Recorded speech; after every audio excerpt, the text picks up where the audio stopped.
بسم اللہ الرحمن الرحیم۔ الصلاۃ والسلام علیک یا رسول اللہ وعلی آلک و اصحابک یا حبیب اللہ۔ پیر محمد افضل قادری سجادہ نشین نیک آباد مراری شیف گجرات مخاطب ہوں تمام مسلمانوں سے اور خصوصی طور پر علماء و مشائخ سے اور دینی حلقوں سے اور خطباء اسلام سے۔ آج جمادی الاخرہ کی 2 تاریخ ہے۔ اولاً تو یہ جو نام ہے یہ جمادی نہیں ہے، یہ جمادی لفظ ہے۔ دال پر الف مکسورہ ہے، جیسے موسیٰ عیسیٰ منہ جمادی ہے، اور آگے الاخرہ ہے، جمادی الاولیٰ اور جمادی الاخرہ، صحیح نام جو حدیثوں میں آئے ہیں، تفسیر کی کتابوں میں اور لغت کی کتابوں میں۔ اس ماہ کی 22 تاریخ کو خلیفہ اول امیر المومنین حضرت ابو بکر صدیق رضی اللہ عنہ کا وصال ہوا ہے۔ چونکہ اس وقت پاکستان میں ایرانی لابی جو ہے نا وہ بہت دخیل ہو رہی ہے مذہب میں، اور ہماری ایجنسیاں اس کا تدارک نہیں کر رہی، اور جہاں جہاں پر پیسہ لگایا جا رہا ہے وہاں سے حضرت ابو بکر صدیق پر اور دیگر صحابہ پر تنقید ہو رہی ہے۔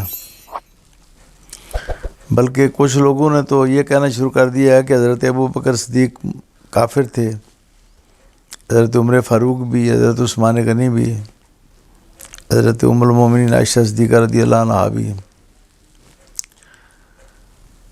دوسری طرف جو لوگ حضرت ابو بکر صدیق کی خلافت کا انکار کرتے ہیں یا تکفیر کرتے ہیں، ان پر شرعاً فتویٰ کفر لگتا ہے۔ تو ہماری جو قانون نافذ کرنے والے ادارے ہیں وہ اس بات پر لگ گئے ہیں کہ تکفیر نہیں ہونی چاہیے کسی کی، جبکہ قرآن کریم بھی تکفیر کرتا ہے، حدیث بھی تکفیر کرتی ہے، یہ علماء کا حق ہے، ان کا شرعی فریضہ بھی ہے کہ جب کوئی کفر کا ارتکاب کرے تو تکفیر کریں۔ تو اگر کوئی شخص حضرت صدیق اکبر کو کافر کہتا ہے تو اس کو کافر کیوں نہیں کہا جائے گا جی؟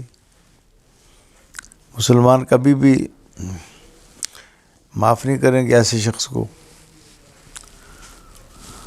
تو میں یہ کہنا چاہتا ہوں، اس مہینے میں آپ خطبات جمعۃ المبارک میں اور اپنے اجتماعات میں، اپنے درسوں میں، اپنی محفل میں حضرت سیدنا ابو بکر صدیق رضی اللہ عنہ کا جو بلند کردار ہے وہ بیان کریں، اور یوم صدیق اکبر بھی جگہ جگہ پر منعقد کریں، اور اس سلسلے میں جو ایرانی لابی سازش کر رہی ہے، پیسہ لگا رہی ہے، لوگ پیسہ لے کر پھر بولیاں بولتے ہیں ان کی، ان چیزوں کا مقابلہ کریں تمام اہل سنت و جماعت ڈٹ کر۔ اب میں آپ کے کردار کے حوالے سے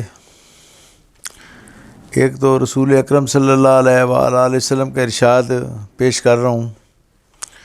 یہ صحیح بخاری شریف کے اندر یہ حدیث موجود ہے۔ حضور نبی کریم صلی اللہ علیہ وآلہ وسلم خود گواہی دے رہے ہیں ابو بکر صدیق کے بارے میں رضی اللہ عنہ۔ انہ لیس من الناس احد امن علی فی مالہ و صحبتہ من ابی بکر ابن ابی قحافہ۔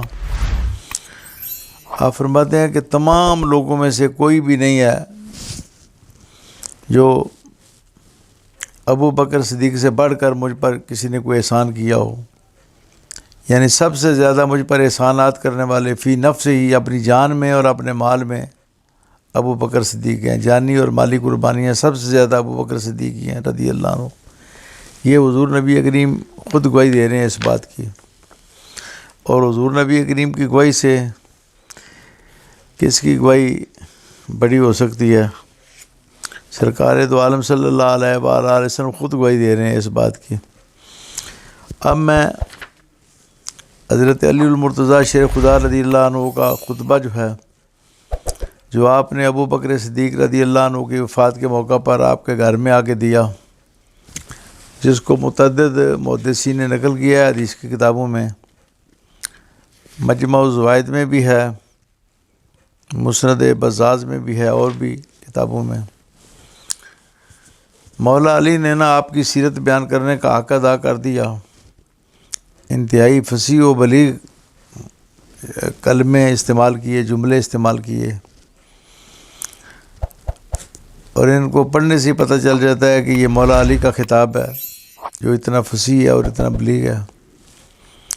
حضرت علی فرماتے ہیں، ہینا ارتدت الناس فقمت بدین اللہ قیاما لم یقمہ خلیفۃ نبی قط۔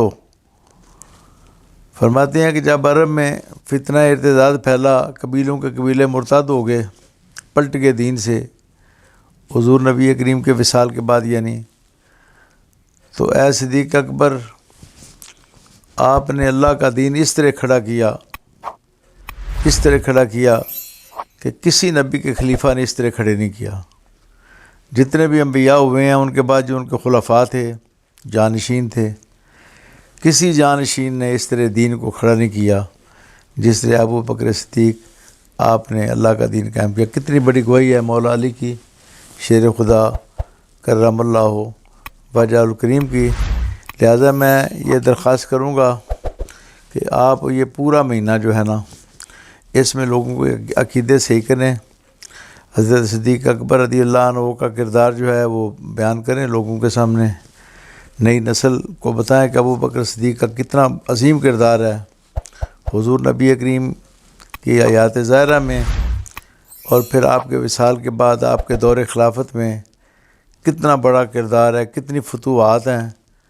ہاں جی، ادھر رومیوں سے جنگ شروع کی، ادھر ایرانیوں سے، دو سپر طاقتوں سے، دونوں طرف سے آپ نے علاقے فتح کیے، اور پورے کا پورا عرب جو ہے، جس میں اس وقت یمن بھی تھا، یہ شمالی جنوبی اردن بھی تھا، اس میں اور بھی بہت سے علاقے تھے، یہ سعودی عرب کے سارے علاقے تھے، اور بہت سے علاقے تھے سمندروں میں یا سمندروں کے کناروں پر۔ صدیق اکبر نے سارے عرب کے اندر نا اسلام کا جھنڈا کھڑا کر دیا، اور سب کو جو مرتد ہوئے تھے ان کو واپس آنے پر مجبور کیا۔ خصوصی طور پر جو فتنہ ختم نبوت تھا مسیلمہ کذاب کا، آپ نے مسیلمہ کذاب کے خلاف حضرت خالد بن ولید کو بھیجا عراق سے بلا کر، اس میں 20,000 سے زائد منکرین ختم نبوت قتل ہوئے، اور باقیوں نے اسلحہ ڈال دیا، اور اس فتنہ کا کلا کما کیا حضرت صدیق اکبر نے۔ تو آپ کا کردار جو ہے اس کو بیان کرنے کی ضرورت ہے، خلافت کا جو مسئلہ ہے وہ بھی بیان کرنے کی ضرورت ہے۔ حضور نبی کریم نے آپ کی خلافت کے واضح اشارے دیے، اور آپ کی خلافت پر تمام صحابہ اور تمام اہل بیت کا اجماع ہے۔ جو لوگ کہتے ہیں کہ حضرت علی نے اوپر سے بیعت کی، یہ بہت بڑی گستاخی ہے حضرت علی کی، کہ آپ نے اوپر سے حضرت ابو بکر کی بیعت کی، حضرت عمر کی، حضرت عثمان کی۔ یہ بہت بڑی توہین ہے، یہ بہت بڑی گستاخی ہے، ہم نہیں ان باتوں کو مانتے۔ ہمارا عقیدہ یہ ہے کہ مولا علی اندر اور باہر سے ایک تھے، جو کچھ باہر تھا وہی اندر تھا۔ تو آپ نے اپنے اندر سے بیعت کی، اپنے دل سے بیعت کی حضرت ابو بکر صدیق کی رضی اللہ عنہ کے۔ تو ان مضامین پر آپ نئی نسل کو بتائیں، آپ کا یہ دینی فرض بنتا ہے۔